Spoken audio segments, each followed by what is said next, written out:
एक सच्ची घटना सुनिए। एक संत की। वे एक बार वृंदावन गए। वहाँ कुछ दिन घूमे फिरे, दर्शन किए। जब वापस लौटने का मन किया तो सोचा भगवान को भोग लगाकर कुछ प्रसाद लेता चलूं।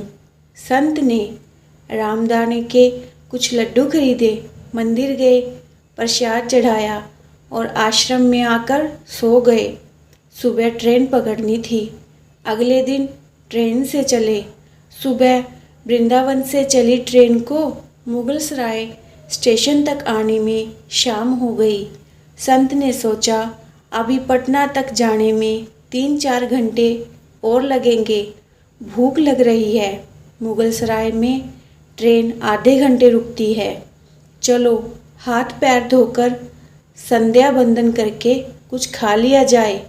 तो संत ने हाथ पैर धोया और लड्डू खाने के लिए डिब्बा खोला। उन्होंने देखा लड्डू में चींटे लगे हुए थे। उन्होंने चींटों को हटाकर 1-2 लड्डू खा लिए।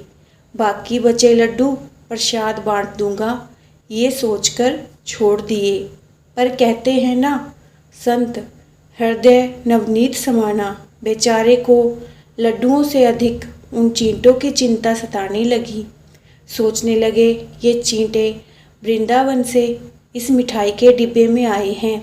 बेचारे इतनी दूर तक ट्रेन में मुगलसराय तक आ गए। कितने भाग्यशाली थे। इनका जन्म वृंदावन में हुआ था। अब इतनी दूर से पता नहीं कितने दिन या कितने जन्म लग जाएंगे इनको वापस पहुंचने में। पता नहीं ब्रिज की धूल इनको फिर कभी मिल भी पाएगी या नहीं। मैंने कितना बड़ा पाप कर दिया। इनका वृंदावन छुड़वा दिया। नहीं, मुझे वापस जाना होगा। मैं ये पाप नहीं कर सकता। और संत ने उन चींटों को वापस उसी मिठाई के डिब्बे में सावधानी से रखा और वृंदावन की ट्रेन पकड़ ली।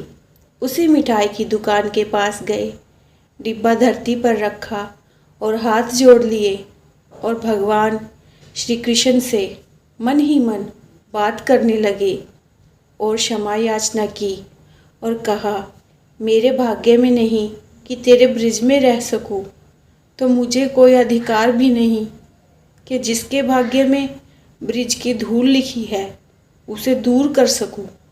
और जब ये सब दुकानदार ने देखा तो वो संत के पास आया और बोला, महाराज चींटे लग गए तो कोई बात नहीं, आप दूसरी मिठाई तुलवा लो। संत ने कहा, भैया मिठाई में कोई कमी नहीं थी। इन हाथों से पाप होते होते रह गया, उसी का प्रायश्चित कर रहा हूँ। दुकानदार ने जब सारी बात जानी तो उस संत के पैरों के पास बैठ गया, भावुक हो गया। इधर दुकानदार रो रहा था, उधर संत की आंखें गीली हो रही थी। बात भाव की है, बात उस निर्मल मन की है, बात ब्रज की है, बात मेरे वृंदावन की है, बात मेरे नटवर नागर और उसकी राधा रानी की है, बात मेरे कृष्ण की राजधानी की है। बूझो तो बहुत कुछ है, नहीं तो बस पागलपन है। बस एक कहानी, घर से जब भी बाहर जाए तो घर में विराजमान अपने प्रभु से जरूर मिलकर जाए और जब लौट कर आए तो उनसे जरूर मिले, क्योंकि उनको भी आपके घर लौटने का इंतज़ार रहता है। घर में यह नियम बनाइए कि जब भी आप घर से बाहर निकलें तो घर में मंदिर के पास 2 घड़ी खड़े रहकर कहें, प्रभु चलिए आपको साथ में रहना है। ऐसा बोलकर ही घर से निकले, क्योंकि आप भले ही लाखों की घड़ी हाथ में क्यों ना पहने हो, पर समय तो प्रभु के ही हाथ में है ना।